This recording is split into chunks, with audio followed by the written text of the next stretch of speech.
Bom dia! Estamos de volta ao programa Fala a Verdade. Está sendo transmitido para todo o Brasil através da Sky, da NET, da Vivo, de diversas outras operadoras. E mais essas que estão aparecendo aí na tela para vocês.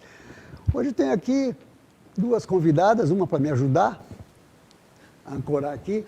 E temos aqui a Amanda França, que ela é secretária executiva de políticas da promoção da igualdade racial de Osasco. Quero dar um bom dia para ela.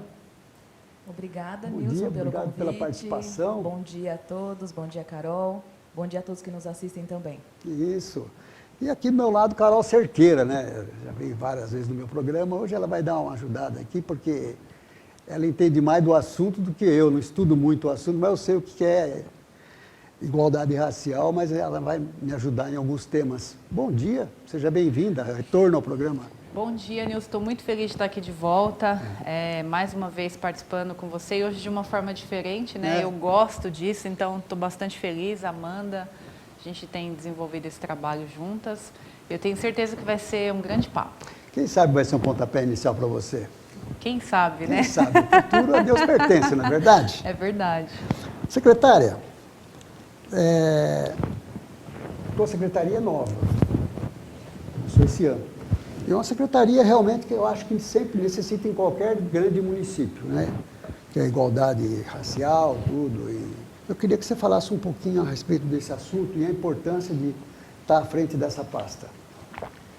Bom, Nilson, a Secretaria CEPIR, que é a Secretaria Executiva de Políticas para a Promoção da Igualdade Racial, ela nasceu de uma coordenadoria. Até então, nós tínhamos uma coordenadoria em Osasco, que abraçava diversas pautas, pauta da mulher, diversidade, pauta das pessoas com deficiência e da igualdade racial. Como essas questões elas são muito amplas em qualquer município, né, para ser discutido, no ano passado nós colocamos essa possibilidade, essa proposta para o governo e o prefeito Rogério Lins, ele entendeu a necessidade, a importância de criar uma secretaria que realmente atuasse de modo mais profundo na construção de políticas públicas para Osasco, e, obviamente, que tem o impacto regional, porque a gente trabalha aqui na macro-região de São Paulo, né? De modo que essas políticas sejam desenvolvidas intermunicipalmente. E, com a ascensão da coordenadoria para uma secretaria, foram criadas a Secretaria da Juventude, a Secretaria da Pessoa com Deficiência, Secretaria da Mulher e Diversidade e a Secretaria de Igualdade Racial. Começamos o nosso trabalho em janeiro de 2021. E, com isso, a responsabilidade de discutir com profundidade questões relacionadas a políticas para povos tradicionais, que são os indígenas, os ciganos, abordar também a questão da interreligiosidade, e isso também a gente acaba abraçando a pauta do combate à intolerância religiosa, e também com um recorte imenso, né, da questão da igualdade racial, olhando para as políticas para a população negra. De 1 a 100, que nota você dá para o Brasil nesse sentido? O Brasil ele é um país que precisa avançar muito nessa discussão, principalmente de 1 a 10. O Brasil, na construção de políticas públicas nesse sentido, ele está em 4. 4. Você acha Sim. que ainda não... Mas está evoluindo, está crescendo? Eu acredito tem que, ONGs veja já só, defendendo, né? tem muitas ONGs históricas, né? ONGs históricas que trazem essa pauta de modo muito coerente e profundo. Mas a questão é que nós estamos num momento em que as redes sociais ajudam muito a disseminar as informações de um modo muito rápido. Então, hoje a gente consegue ver muitas situações em que a gente precisa realmente defender a pauta da população negra para que as pessoas entendam o que é verdadeiramente o que é igualdade racial, e entender que o Brasil é um país racista, apesar da história de construção e composição da população desse país, infelizmente é um país racista. Então, trabalhar hoje, ter o privilégio de trabalhar numa secretaria que atua verdadeiramente na questão da igualdade racial é um avanço. Mas eu quero destacar o seguinte: Osasco, aqui na macro-região, é o único município que hoje tem essa pauta trabalhada dentro de uma estrutura que é de secretaria. Os outros municípios, eles atuam muito num recorte de coordenadoria ou diretoria. Então, aí você consegue ver por que da nota baixa, entende? A gente precisa ampliar essa discussão, porque precisa ampliar equipes na gestão pública para trabalhar com essa pauta, precisa atuar de modo intermunicipal, porque é uma pauta comum para todos os municípios e assim por diante. E como que você atua? Assim, você vai para as ruas, você vai em periferias, de que forma que você vai conversar, saber que agora existe uma secretária para esse fim, para essa finalidade? Como que você age como secretária? Nós temos... de tete a tete? Sim, nós temos um norte, que é o nosso plano de governo. No ano passado, nós trabalhamos isso de modo muito intenso, olhando para as necessidades que já existiam, que já começaram a ser construídas enquanto coordenadoria. E, a partir do norte do plano de governo, existem também as demandas que existem lá na nossa atuação em campo, né? Então, o que pretendemos? O que a gente está conseguindo se movimentar mesmo em tempo de pandemia? Porque isso limita muito a atuação da secretaria, das secretarias como um todo. Hoje, a gente não pode fazer uma mobilização em massa para discutir pautas de relevância na prefeitura. Então, a gente tem que criar mecanismos alternativos para conseguir fazer com que a população saiba que essa pauta aqui está em destaque na cidade. Sabe que existe, né? E que saiba que existe. Tem um meio de mostrar, nós estamos aqui agora. Exatamente. E saiba assim, olha, eu, gestão pública, eu estou aqui para te ouvir. E eu preciso construir uma gestão participativa. Eu preciso escutar os coletivos que existem em Osasco, os movimentos que existem e que dialogam as lideranças principalmente, de bairro, né? Sim, as lideranças. E essas lideranças estão prioritariamente nas nossas zonas periféricas aqui. Porque a população negra, ela reside, né, sobremaneira nas nossas zonas periféricas em Osasco. Então, eu preciso sair do meu local aqui, onde a secretaria provisoriamente está constituída, e trabalhar de modo itinerante, né, Carol? Sim. Trabalhar nos nossos próprios e dialogar com aquela ponta, fazer o levantamento dos movimentos que ainda existem em Osasco e que tem, né, o atendimento a essa população e fazer com que as pessoas saibam e ajudem a construir essa política de igualdade racial. Que Carol. É muito que a galera está fazendo, por exemplo, do mapeamento, que já está em campo, já está trabalhando para levantar, por exemplo, todas as lideranças que são da religião matriz africana, para poder trazer para perto e eles entenderem que existe hoje uma secretaria que cuida e que está ali para desenvolver projetos ligados e voltados ao que eles fazem. Tem condições de fazer um cadastramento de Osasco? Quantas pessoas participam da igualdade racial? Eu vou trazer um Porque nós não problema temos aqui. censo, né? O censo foi Exato. cancelado. Eu ia falar isso. Seria interessante o IBGE, mas Veja só. você pode fazer um levantamento de 2010, do IBGE, quanto que estava. Então, você põe um percentual em cima aí. É o crescimento, né, do país. É um crescimento, mas que não reflete a realidade, né? A base, o censo é a nossa base para a construção de política pública. Sem saber aonde está a minha população, quais são as áreas de maior desafio para eu conseguir realmente implementar ações que mudem a realidade, que mudem aquele contexto daquela população que está vivendo, sem o censo é difícil. Não é impossível, mas é difícil. Dificulta tudo. Sim, a gente tem um mapeamento de 2010 e que sempre a população negra ela representa uma porcentagem superior a 50% da população que existe no Brasil. Em Osasco não é diferente. Carol, faça uma pergunta para ela. Você que conhece muito bem o tema, algo diferente do que nós estamos falando aqui. Na verdade, a gente... até para eu fazer pergunta fica meio difícil, porque eu estou totalmente inserida no processo de construção. Só lembra. Mas assim, hoje, Amanda, qual é o seu maior objetivo enquanto secretária de colocar realmente em prática dentro da Secretaria Executiva? Uma meta que você tem. A gente tem 3, mas coloca a primeira que você acredita que é a mais importante, e aí a gente chama até a atenção de todo mundo que está assistindo a gente para compreender e saber um pouco mais do que a gente está fazendo, mas qual é a sua maior meta enquanto secretária da Igualdade Racial? Eu acredito muito na construção de ações afirmativas, Nilson. E o que é isso? Carol, a gente debate muito isso todos os dias, né? Nós precisamos fazer com que as instituições, e aí eu faço um recorte no setor privado, abracem as pautas de ações afirmativas. Porque com isso, nós, Osasco, vamos ganhar imensamente com a geração de emprego focado na população de baixa renda e que está no recorte da população negra. Imagina que as empresas hoje, Osasco está criando um desenvolvimento econômico imenso. É um exemplo de potência. Está crescendo muito rápido. Muito rápido. E esse crescimento todo, ele precisa trazer em si também as políticas que vão de encontro à necessidade da nossa população. E essa população precisa ser formada, capacitada, inserida no mercado de trabalho. Nós fizemos uma reunião com o SEBRAE justamente para costurar essas parcerias que precisam acontecer, e o SEBRAE falou algo que é muito importante. Ele falou que hoje empreendedores estão nascendo por necessidade e oportunidade. A nossa população negra nasce por necessidade, esse empreendedorismo.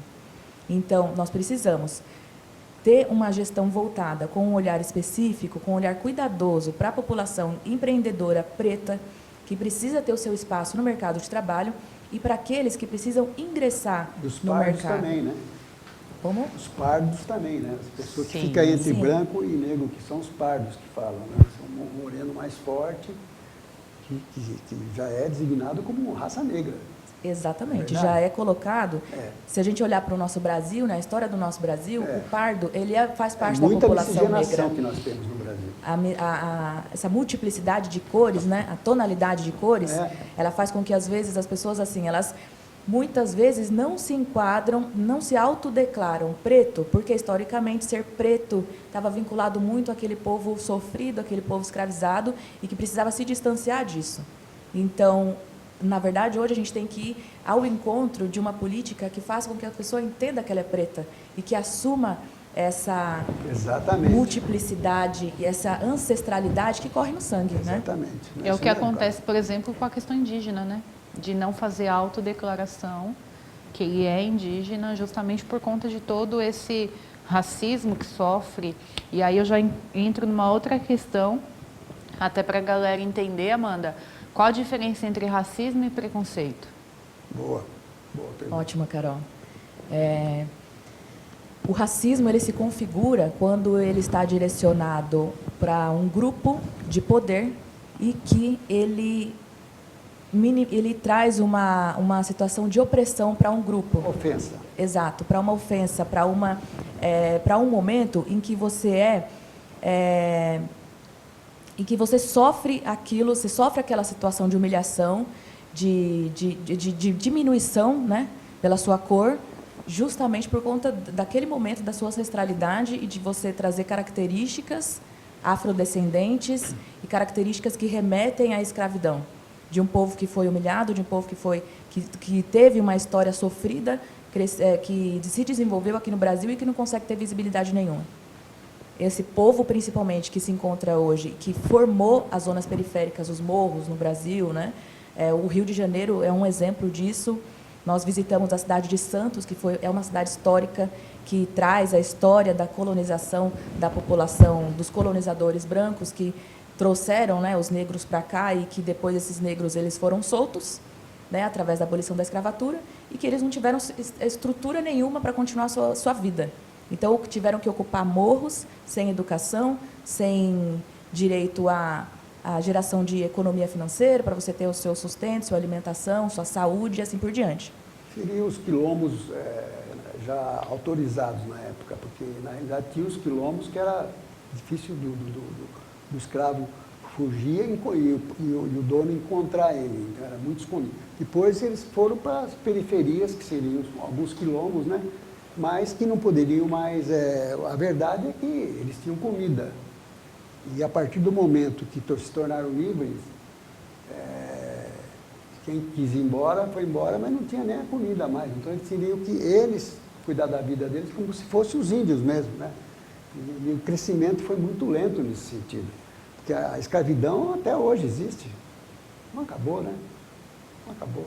Não acabou. Se você olhar o desequilíbrio econômico que existe no nosso país, a população ela vive com uma renda mínima e vive em situação de miserabilidade e tem que trabalhar e produzir de alguma forma para poder sobreviver diariamente. É isso mesmo, Carol? É isso mesmo. E isso ficou mais aflorado e mais claro nesse período, por exemplo, de 1 ano e meio que a gente estava vivendo de pandemia. Se já era sofrido, se vivia à margem da vulnerabilidade, pedindo doação, pedindo ajuda, emprego, curso, etc. e tal, com a pandemia isso aflorou mais ainda. Você está por dentro porque você entrega muito cesta básica, né? Sim, assim, foram mais de 28 toneladas nesse 1 ano e meio. Essa última semana foram quase 1.000 cestas básicas que a gente entregou e parece assim, nossa, 1.000 cestas básicas, mas vai assim. Você repete sempre as pessoas mês a mês? Não. Até porque a gente não tem, não é todo mês que a gente tem uma grande quantidade ou até doação. Então, o que a gente faz? A gente vai realmente conhecer cada família, o que ela realmente está enfrentando, como ela está passando naquele momento para poder ajudar. Fica até difícil, a gente chora, a gente se desdobra para querer ajudar, mas não dá para ajudar todo mundo. Então, esse desequilíbrio e a tendência, se não acontecer nada muito rápido, é piorar. A gente precisa ter uma igualdade social aí muito rápida. E aí, nisso, Amanda, eu vou fazer mais uma pergunta para você. Isso, vamos lá. Quais são os equipamentos que nós temos hoje dentro da CEPIR, até para o pessoal que está nos assistindo, que atenda a população nesses equipamentos? Não com o recorte do pontual da assistência, você quer dizer? Sim. A estrutura da CEPIR hoje? A estrutura da CEPIR. Tem duas frentes, 2 equipamentos que são bem legais e que a gente ressalta muito a valorização dos povos tradicionais e a matriz africana, que é a Casa de Angola. A Casa de Angola ela fica ali na Avenida Esporte Clube Corinthians, ao lado da Secretaria de Cultura. É uma casa que o objetivo é disseminar o conhecimento da nossa ancestralidade. É muito bacana, super... Acho que... sentido Piratininga, onde tem um circo. Isso. Lado, só para treinar circenses. Tinha, né? Vocês têm ainda. Tem. Ainda tem, né? Mas está paralisado por conta da pandemia. E a Casa de Angola também está fechada. A gente não está conseguindo... Do lado do Bortoloso, né? Isso, lá mesmo. A Casa de Angola não está conseguindo hoje fazer os eventos, né? Promover as ações por conta da pandemia. Mas, mesmo assim, a gente já está fazendo algumas ações online. Então, nós recebemos um projeto da Daisy, chamado Café das Pretas, que o SESC foi lá fazer uma filmagem, isso ficou bem bacana, que fala exatamente isso, né, do papel das mais velhas nas nossas vidas, da ancestralidade. Isso é importante ressaltar, e a rede social está aí para fazer o trabalho dela, que é disseminar essas informações. E um outro equipamento, Nilson, que é o CRDH. O CRDH foi um ganho imenso para a CEPIR, porque é o Centro de Referência de Direitos Humanos. E aí, nós estamos no momento de constituir, né, de reestruturar esse CRDH. Tem à frente a nossa gerente, que é a Alexandra Pontieri, uma excelente profissional que está aí coordenando a reestruturação do CRDH. O objetivo é criar um núcleo de acolhimento de imigrantes e refugiados. E aí nós tivemos uma ideia que o Rogério Lins já abraçou imensamente, que é criar um núcleo de combate ao racismo, onde a gente vai dar estrutura, suporte para aquelas pessoas que não sabem o que fazer, né? Não sabem como denunciar e assim por diante. A gente vai ter um núcleo nesse sentido que faça esse atendimento. A minha próxima pergunta para você. Por exemplo, eu sou negro e eu sou ofendido na cidade. Aí alguém fala, mas vai na prefeitura lá que tem um órgão lá que acolhe você. Como é que a pessoa faz? Para ir lá reclamar do cidadão, é vizinho, está sempre me ofendendo, quer dizer, fácil de localizar. O CRDH, ele vai ser implementado, a gente está agora em processo de reforma, mas ele vai ficar ali na Avenida dos Autonomistas, em frente à Defensoria Pública. Então, nós temos ali Defensoria Pública, ali na referência ao Habib's, né? Isso. Ele vai ficar ali naquele miolo. E o bacana é que você vai ser responsável pelo local lá, vai integrar Sim, a sua pasta. Vai integrar, já integra, né? Já integra, mas o local tá. Exato. É um local estratégico, porque está no centro, e aí a gente vai conseguir fazer uma divulgação bacana para que as pessoas entendam que o racismo existe e na configuração que ele tem, nós temos agora um suporte para que essa pessoa faça denúncia e dê sequência em todo o processo, né? E acolher essa pessoa também, porque ela precisa, aquele sentimento de humilhação, ele tem que ser trabalhado. Por isso que no CRDH nós temos psicólogo, assistente social e outros profissionais para dar conta de acolher aquela pessoa, aquele cidadão ou cidadã. Tá certo. Eu queria que eu conversei com você, antes de nós entrarmos aqui, sobre preto e negro. Queria que você fizesse a diferença e por que está mudando. Antigamente era negro, preto é cor, negro é raça. Agora eles preferem que chame mais a pessoa de preto, né? Eu acho que o negro fica até mais legal chamar, né? Acostumei tanto. Porque as duas cores são iguais. Existe negro que não é preto? A cor? Isso aí, essa cor que está do teu lado. Sim, aí, o que é? É uma cor negra e uma cor preta, né? Mas vamos lá. Esse é o meu pensamento, não tem nada a ver, não. Vamos lá. Vamos pensar o seguinte? Vamos. É apenas uma questão de interpretação no Exatamente. Brasil. Preto e negro, ele se refere a uma população que tem uma cor em específica e uma cor maravilhosa, ok? E aí, o que acontece? As pessoas elas estão muito engessadas nisso de agora. Eu vejo que a mídia, né, algumas situações, fala, nossa, mas não pode mais chamar ninguém de preto, não pode mais chamar ninguém de negro. Nilson, tudo depende da forma que você coloca. Que você chama a pessoa. Mas, se tiver dúvida, me chame pelo meu nome. Por quê? Eu não vou chamar a Carol, por exemplo, eu não sei o nome dela, eu vou falar, chama aquela branca lá. Eu vou falar, aquela moça. Historicamente, a nossa construção de comunicação, ela foi feita de modo que, ao direcionar minha fala ou mencionar aquela pessoa que é da cor da pele preta ou negra, falar, aquele eu sempre falei de modo pejorativo. Aquele de camisa azul lá. Exato. Foi sempre colocado de modo pejorativo, em que as pessoas preta ou negra era colocado de modo inferior. Tanto que palavras como denegrir é uma palavra que você diminui a pessoa. E tem até aquela filmagem, uma vez que causou uma polêmica imensa das redes sociais, onde uma pessoa ficava falando que as conotações negativas, elas estavam sempre referente à pessoa, à cor preta. E é verdade. Então, a verdade se tiver que chamar alguém, chame pelo nome. Se não sabe o nome, fala, por favor, qual é o seu nome? Dá um grito. Ao invés de falar aquela palavra, grita, qual é o seu nome? Entende? Agora, eu vou fazer uma pergunta para você, que é uma realidade e poucas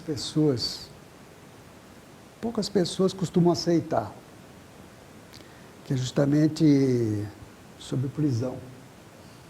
Policiais que, se você acha realmente que existe um tratamento diferenciado quando é uma pessoa preta ou negra que está ali sendo historiada e um branco.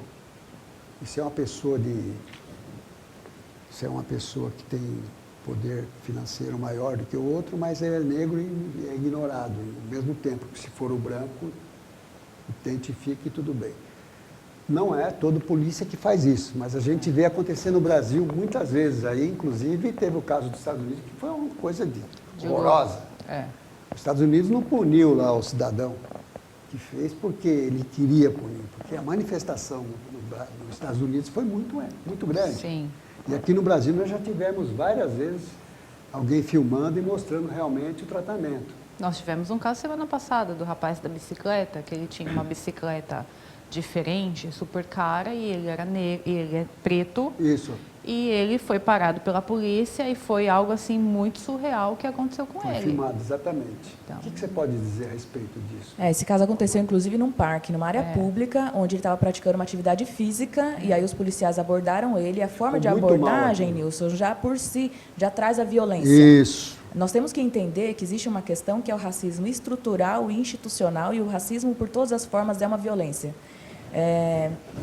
Nós vivemos uma realidade, infelizmente, que nós precisamos mudar, e eu sou muito aguerrida no sentido de que eu acredito na mudança e acredito também que os coletivos, os movimentos sociais, de um modo geral, também atuam nessa pauta, porque tem a perspectiva da mudança. Nós precisamos mudar a forma como a sociedade vê a população preta, entende? O que falta para mudar? Muito televisão, vai no cinema, tem a mensagem. Falta a televisão, falta jornais o comercial, falando. Falta o comercial. Agora começar a abordar, colocar mais pretas nos comerciais. As Casas Bahia, por exemplo. As novelas só tem porque começou lá atrás, é obrigado a fazer filmes e novelas com percentual de negros. Né? Eu vou te dar um exemplo. Nessa questão da diversidade, né? Essa pluralidade de pessoas e cores.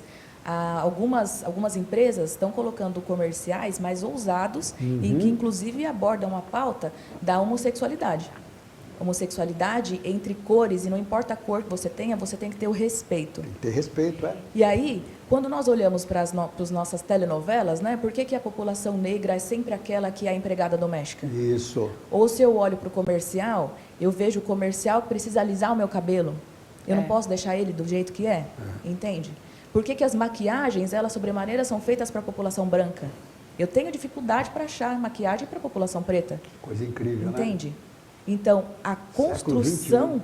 da economia sempre foi voltada para a população branca, apesar de que é minoria, entende? Então, nós temos uma minoria branca detentora do poder máximo. E aí, entendendo isso, nós precisamos desconstruir o racismo institucional e estrutural que existe, e desde a parte da segurança pública, o policial entender que, assim como ele te abordaria, por exemplo, se você estivesse andando tarde da noite, ele vai te abordar com educação para perguntar, senhor, onde o senhor está indo, né? Normal. Cidadão normal. Ele vai fazer isso com a população negra também. Só que acontece que parece que vira uma chave, né? A hora que vai para a periferia, o comportamento muda. O sangue é da mesma cor, Sim. Pois é. universal. É. Os animais são todos vermelhos, sangue, entendeu? Agora, eu não entendo, eu queria entender o motivo. Inclusive, Jovens, porque os antigos ainda, né? Ainda Inclu- tá, mas a gente vê jovens, sabe, mostrando o racismo quando ele olha o negro, ofende, sabe? Você quer saber? Eu, quando era jovem, eu arrumei muitas namoradas para mim, e para mim era a mesma coisa, não mudava nada. O que vale é a cabeça, a inteligência da pessoa, né? Tem tanta gente casado aí com pessoas negras, os pretos, né? Tanto do lado masculino e feminino, e vive muito bem, gente. Poxa, é a mesma coisa. Para com isso, né? Mas eu quero te falar uma coisa importante agora, para vocês dois. Para mim não tem Tudo diferença. bem, tudo bem, Tem a muitos mistura amigos. de cores numa relação, tá tudo certo. Mas a questão é que o racismo, ele é tão forte na população que quando um negro ascende economicamente, ele escolhe sempre uma branca para casar. Eu concordo plenamente. Entende? Jogador de futebol, por principalmente. exemplo, é um grande exemplo disso. Jogador de futebol é o maior exemplo que tem, é jogador de futebol. Exato. E aí eu volto em algumas discussões que são feitas assim na parte com vários intelectuais, que eles falam que existe uma síndrome da mulher, síndrome da solidão da mulher preta. Por quê? Historicamente, você estar com alguém branco ao seu lado é sinônimo de status social e econômico. Então, quando um preto ascende de alguma forma, ele sempre vai se relacionar com uma pessoa branca. Porque, historicamente, a cor está relacionada com aquilo da depreciação, da escravidão e assim por diante. E aí são questões que a gente tem que começar a desconstruir na nossa formação como pessoa, porque ninguém nasce racista. As pessoas se tornam racistas. E se essa criança se tornou racista, é porque ela trouxe essa informação de casa, trouxe essa informação da escola. E qual é o nosso papel enquanto gestão pública? Começamos um trabalho com a Secretaria de Educação para realmente discutir essa pauta da igualdade racial de modo mais amplo e que nós nos colocamos à disposição da Secretaria de Educação para que seja um braço, para que a gente realmente consiga fazer com que essa pauta tenha visibilidade macro e ela realmente abrace ações, projetos dentro de todas as secretarias para que isso acabe resvalando, para que isso acabe impactando na nossa sociedade. Eu vou dar um exemplo aqui, um segundo que é muito importante e a Carol está acompanhando bem isso. Nós temos uma proposta junto com o Secontru e com o Coronel Virgulino, que é o nosso secretário de controle urbano. Meu amigo. Nossa, é um querido. Nós somos Muito fã, né, amigo. Carol? Muito. Porque ele é extremamente Foi meu vizinho acessível, no Roxidade. educado e, principalmente, abraçou, junto com o nosso maravilhosa. prefeito, a pauta de que nós precisamos reformular a metodologia de abordagem na segurança pública. Olha o avanço que a gente vai conseguir com isso. Tá certo. Deixa eu perguntar uma coisa para você. É o 156, se a pessoa ligar, transfere para vocês? 156 ele é um sistema que ele cai, né, na plataforma geral e é direcionado para cada secretaria a demanda. Então, a pessoa pode, chega numa assim emergência, para ligar nós. no 56 e conversar com vocês lá. Pode. Então tá aí, ó. Inclusive, até essas duas questões que a Amanda falou da questão do casal, quem encabeça muito isso, de mudar esse conceito de que um negro tem que casar com uma branca, é o Lázaro Ramos e a Thaís. Né? Um casal negro, pretos, e eles têm um trabalho de mostrar justamente essa questão. E esse outro ponto que a Amanda falou da questão Então, 15 anos junto. assim, são exemplo. maravilhosos, né? E essa questão do coronel, quando nós sentamos com ele para falar da nossa ideia, né? Porque é muito do que a Amanda falou, a gente precisa desconstruir isso internamente. Porque às vezes a gente faz alguns projetos E aí eu vou dar um exemplo do que a gente viveu na pele.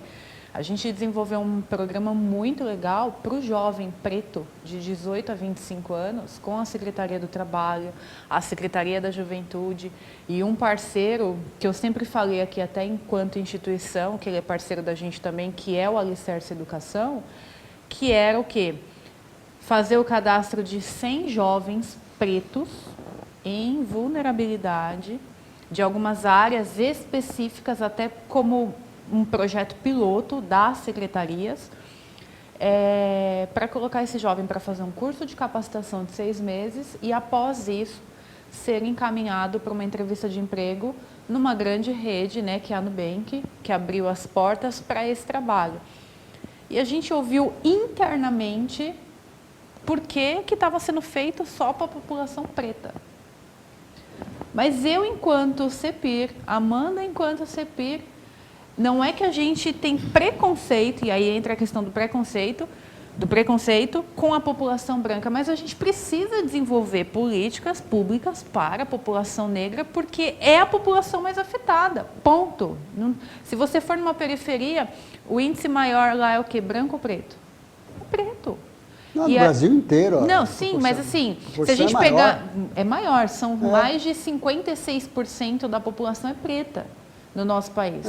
E aí a gente fez isso, e quando o coronel aceitou e falou, não, nós vamos fazer esse trabalho, por exemplo, com a GCM, de realmente humanizar, não é ser bobo, ou não é abrir a situação, mas é humanizar e ele compreender que não é porque ele é preto que ele tem que ser abordado de uma forma abusiva, né?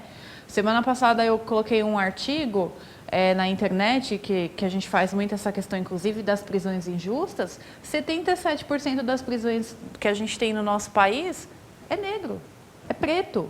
Por quê? Porque o reconhecimento é feito de uma forma errada, o judiciário, através do inquérito que foi feito, age de forma errada. Então, a gente precisa mudar isso estruturalmente, primeiro com a gente. E você pode falar, porque você lutou muito humanizar as famílias dos presídios. Sim. Você até entrava nos ônibus, viajava para o interior, justamente porque a maioria das pessoas eram pobres e muitos negros no meio, né? E os pretos, né? Os negros, os pretos, eu estou acostumado a falar o negro. E eu ainda faço isso, viu, Nilson? Faz isso. Faço. Então, simplesmente, se você for em qualquer presídio, você vai ver a proporção é muito maior do que se imagina. Não é isso mesmo, secretário?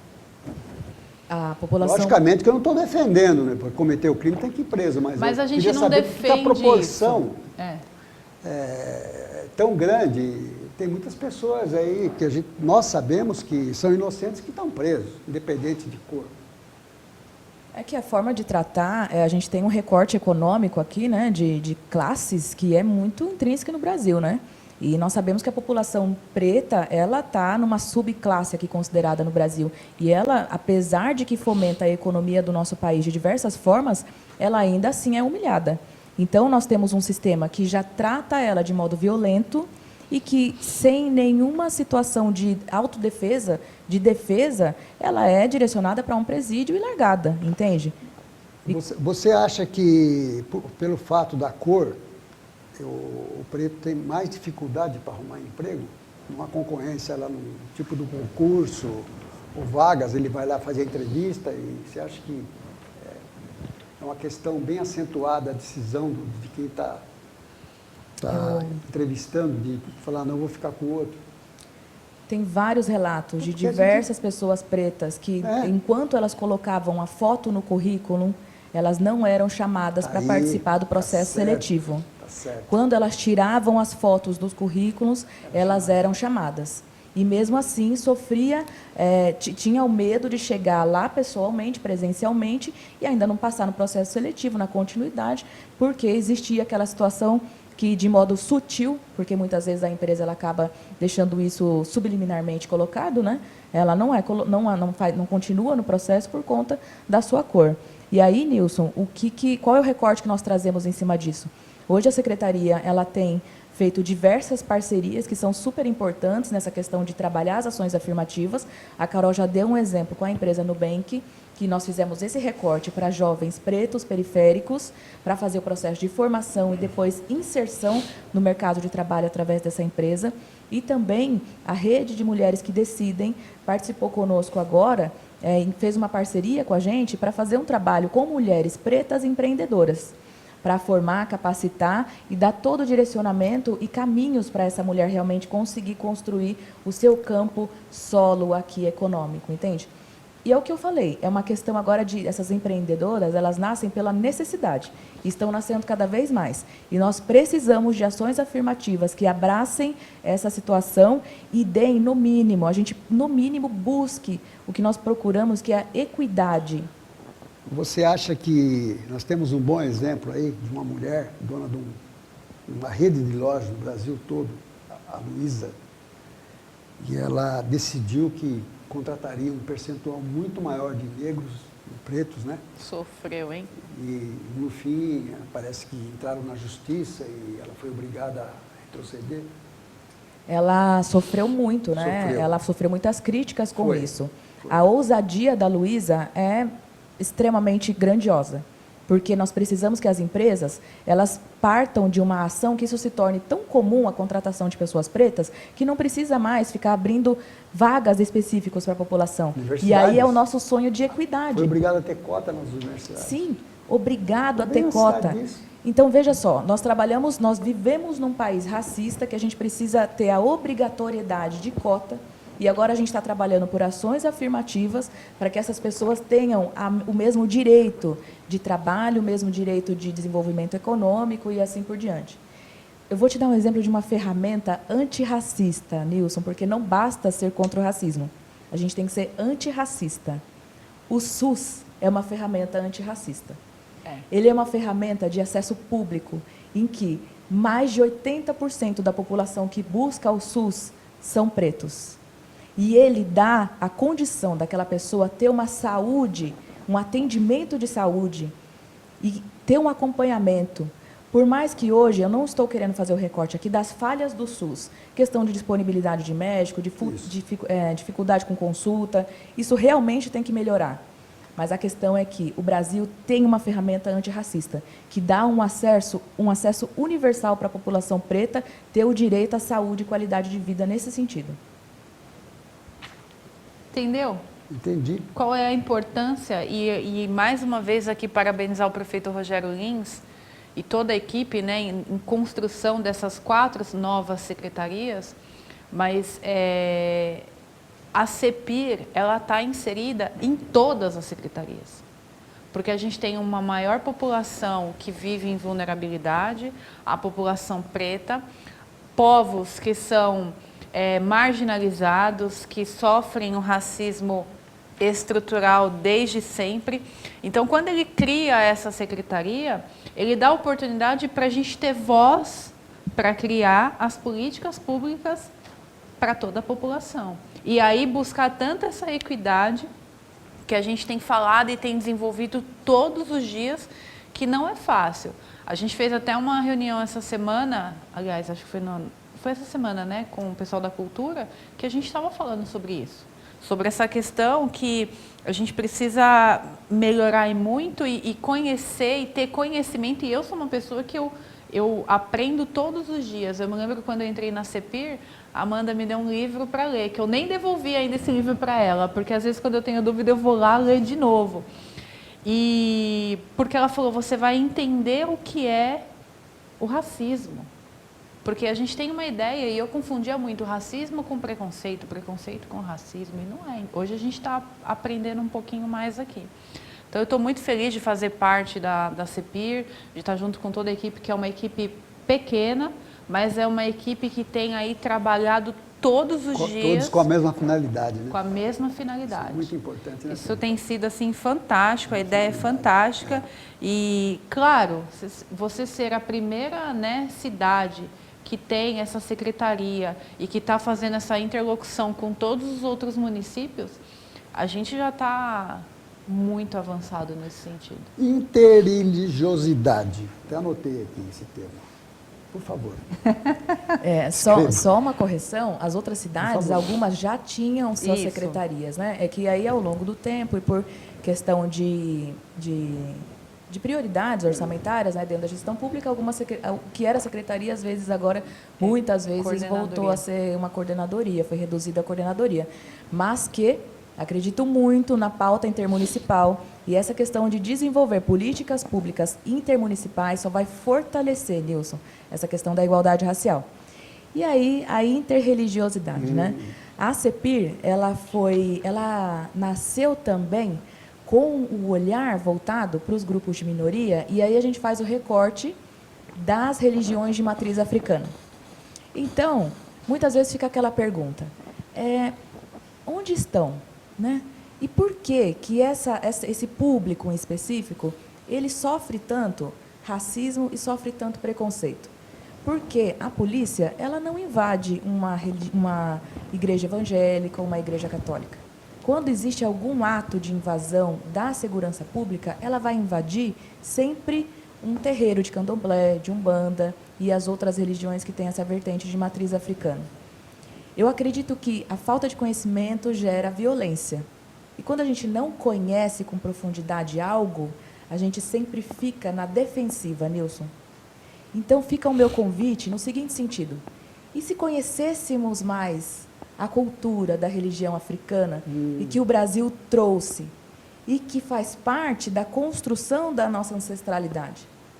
Porque assim como as religiões que são mais voltadas para o catolicismo ou para o espiritismo, por exemplo, são religiões que, em sua maioria, foram compostas pela construção da população branca, que teve a sua ancestralidade ali construída com os reinados, né?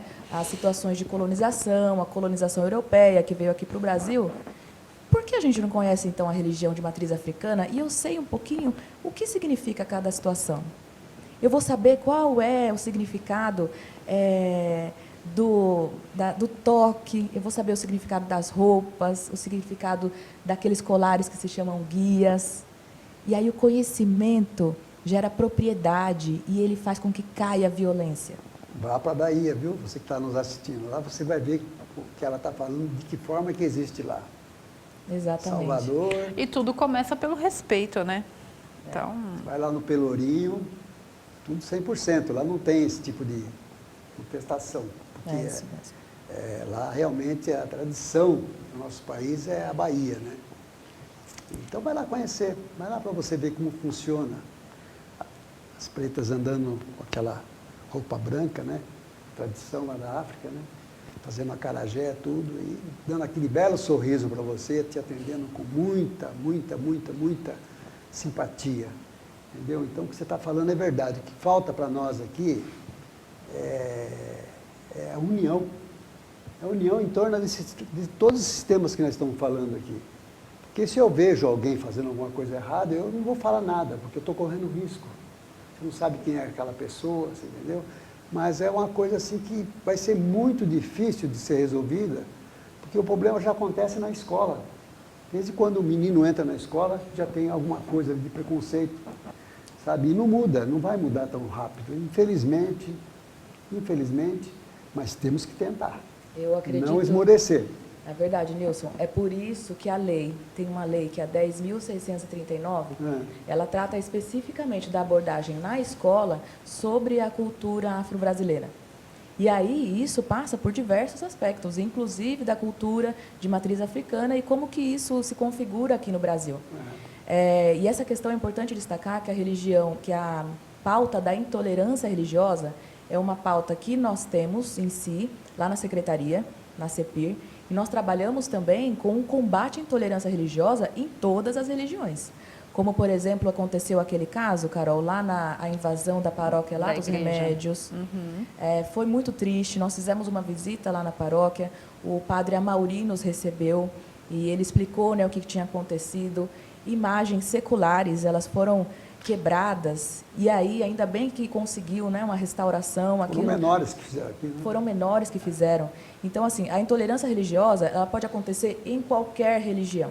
Sim. E a gente tem que entender que o racismo e a violência por índice, ele acontece muito mais nas religiões de matriz africana? Eu vou dar um exemplo para você.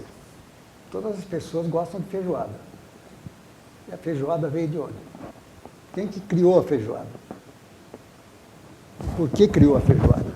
Porque os escravos, o senhor lá, o fazendeiro, o dono dos escravos, né? Ele aproveitava o melhor do porco e o que ele achava que não precisava, não, isso aí eu não quero, e eles faziam a feijoada. Eles criavam com aquilo um grande alimento que se tornou um prato famoso no Brasil. Então esse que nós estamos falando, que sempre está falando mal do negro, ele come a feijoada e está comendo algo que o negro inventou. Por que ele come isso aí? Ele não devia nem comer, não, eu não quero isso aí, não, que isso é coisa de preto, né? Mas não, você vê a ignorância que nós temos nesse país. É assim, Quanto o negro trouxe de sabedoria para nós, brasileiros, quanto ele trouxe de sabedoria, sabe? Tanto na parte musical, na parte da capoeira, Cultural. que é uma arte cultural, não tenha dúvida. Eu queria entender, eu não consigo, eu estou com 67 anos e ainda não entendi por que tanta opressão com raça nesse país. Nilson, o Brasil é o país do samba. Exatamente. E ele consegue Vai negar pular a sua carnaval, mas ancestralidade. está lá no meio. Quer dizer, uma ridículidade, sabe? Não dá para entender. Não dá para entender. Mas acreditamos Mas que temos é que possível a continuar na mudança. luta, é lógico, não tem que esmorecer, vamos lá. Tanto que vocês podem vir mais vezes aqui para nós discutirmos esse assunto. Quando tiver alguma novidade, é só entrar em contato, elas vão falar. Quando avançar em alguma coisa aí, venham aqui, por favor. Adorei esse tema aqui, viu, Carol? Muito Que bom bom, mesmo. eu fico muito feliz, Muito Nilson. bom mesmo. A gente tem que, sabe, difundir mais isso. A minha parte eu estou fazendo e estou deixando aberto, sabe? Agora, vamos refletir mais. Você que está nos assistindo aí, vamos refletir. Tem alguma coisa errada que nós estamos fazendo? Eu acho que não. Eu acho que não. Eu acho que temos que acordar para uma realidade, sabe? Nós já estamos no século XXI. Pois é. O Brasil foi descoberto no século XIV, 1500. Século XV, né? XVI, porque é antes. E nós já estamos aí no século XXI, sabe?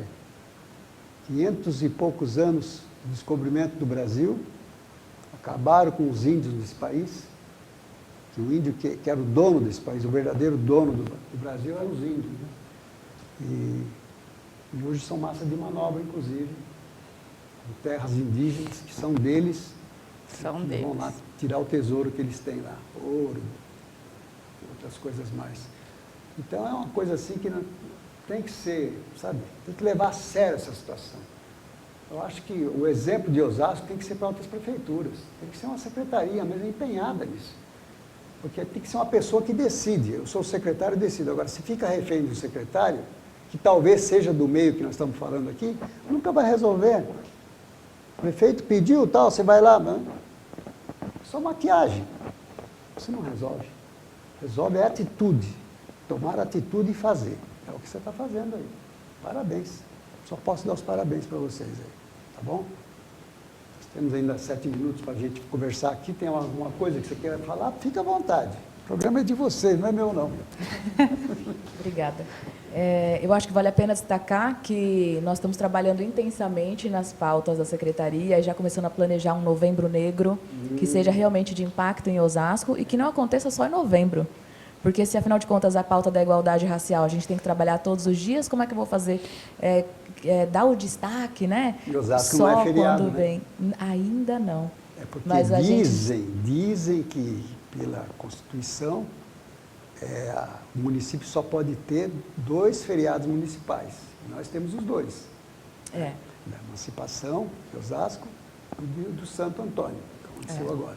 Então, barraram essa proposta na Câmara, estava lá, justamente por isso. Mas eu acho que isso aí não tem nada a ver, não. Nós vamos, é algo que já está sendo discutido, né? É uma proposta, inclusive, que está no plano de governo do nosso prefeito. Ele defende muito essa questão e eu acredito que nós teremos avanços aqui nesse próximo semestre para conseguir dar o destaque devido para esse tema em novembro, né? Mas, para além disso, o nosso trabalho é diário. Novembro, em julho mesmo, a gente vai ter a comemoração da Semana de Povos Tradicionais, que eu quero até depois passar a programação para você anunciar aqui no seu programa. nos ajudar, né, disseminar essas informações.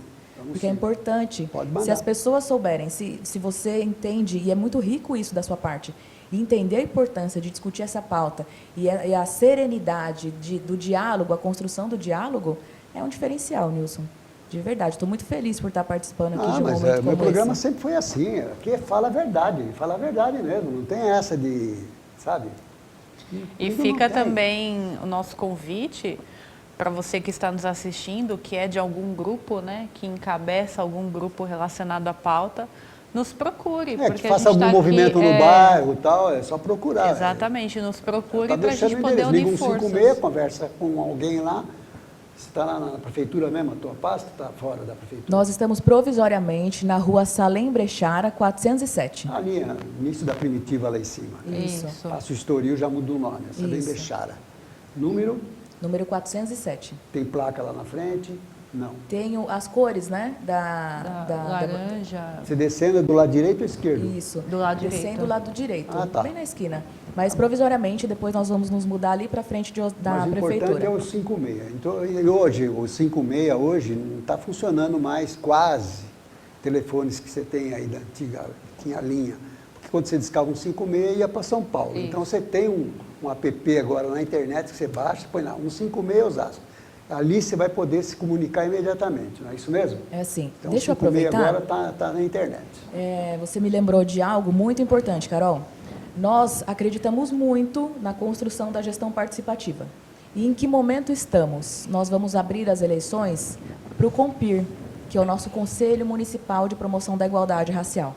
É importante que todos os movimentos que têm em si a questão da pauta da igualdade racial se informem para participar desse processo de eleição. Porque se nós conseguirmos construir a política pública com o olhar de quem está na ponta, que é a nossa municipalidade, a gente vai conseguir atender muito mais as necessidades que existem. Eu, gestão pública, eu sou um caminho, eu sou a interlocução. Eu estou aqui, eu acordo todos os dias da minha vida com paixão no coração para servir. E aí eu preciso que as pessoas venham. Nós vamos até as pessoas, mas é preciso que essas pessoas também se movimentem para construir essa política pública com a gente, para colocar o problema do bairro, para colocar a questão se existe a falta de emprego, a falta de oportunidade. Porque o nosso papel é trabalhar por Osasco. Rogério Lins abraça muito essa ideia, ele tem paixão pela nossa cidade e a gente tem que aproveitar esse momento de desenvolvimento econômico para fazer com que todas as pautas cresçam junto, né? E trabalhar com a eleição do COMPIR, com esse processo participativo da construção da política pública, é extremamente importante. E aí depois, eu acho que dá para colocar aqui na legenda o telefone da secretaria? Depois vocês colocam? Pode falar. Dá para colocar aí, Cícero, o telefone aí? Pode falar. Vou colocar o nosso WhatsApp e o celular, tá? Porque daí fica mais fácil as pessoas terem informação. É o 97187-5608. Fala bem lentamente. 97187-5608. Esse é o WhatsApp. Isso, esse é o WhatsApp que nós conseguimos atender rapidamente, passar informações da secretaria e também ajudar a população com as informações que a gente vai precisar disseminar aí sobre as políticas, de um modo geral, a política pública da secretaria e as eleições do COMPIR. Se você faz parte de um movimento, de um coletivo, de uma ONG, vem com a gente construir essa política pública, que é muito importante. É 97187-5608. Tá certo, está nos assistindo aí também, pode anotar aí, não sei se deu tempo de colocar os caracteres, mas é importante frisar que nós fizemos uma excelente entrevista. Vocês estão de parabéns. A Carol está de parabéns por ter ligado para mim para trazer a secretária aqui. Já veio no programa, foi um outro assunto, né? Há muito tempo, em 2, 3 anos, o programa está aqui há 6 anos, mas olha, portas abertas para vocês. Portas abertas mesmo. E parabéns pelas iniciativas e vamos para frente. Tá bom? Fica à sua disposição aí, nós estamos encerrando o programa. Bom, quero agradecer ao convite. É sempre um prazer participar, porque a gente tem a oportunidade de levar informação, trocar uma conversa saudável e também sempre construir junto todo o nosso trabalho. Sem essa ponta com o munícipe, a gente não consegue avançar. Então, por isso que a gestão participativa é muito importante. As portas da CEPIR estão abertas. Nós somos uma secretaria itinerante que vai até a periferia, então fiquem à vontade em nos procurar e nos provocar também, porque o nosso objetivo é construir a política pública através do coletivo, por diversas mãos. Carol, obrigado pela participação, viu? Nilson, eu que agradeço. Hoje Fazia tempo que a gente não conversava. não se via, né? É Verdade. pandemia, né? Pandemia, Eu fico agora preso tudo é em casa. online, né? Você vai fazer reunião. Só saio pra TV. Você vai fazer Já reunião. tomei a vacina. Eu te mando o link. Você vai fazer reunião, eu te mando o link. A gente, né, acabou ficando refém da online, mas graças a Deus que existe também. Então, eu te agradeço mais uma vez por ter Eu que agradeço. aceitado de trazer a Amanda. A ideia era realmente poder colocar aí para toda a galera de Osasco e todo mundo que está nos assistindo também essa questão da secretaria, da nossa atuação. Obrigada ao prefeito por ter aberto aí essa porta, né, para a gente e todo mundo que está abraçando a nossa causa dentro da Prefeitura de Osasco. Você é um querido, né? Eu sou Obrigado. suspeita para falar. E eu só quero Somos. deixar o Instagram da CEPIR, que é @CEPIROsasco. Segue lá a gente também. Nós estamos colocando as informações conforme os nossos projetos, programas e divulgações. Tá certo. Um grande abraço a vocês. Bom final de semana a todos. Se for viajar, vai com calma, tá certo? Perigo nas estradas. E sexta-feira que vem estaremos de volta com outro Fala a Verdade. Fique com Deus. Até a próxima sexta.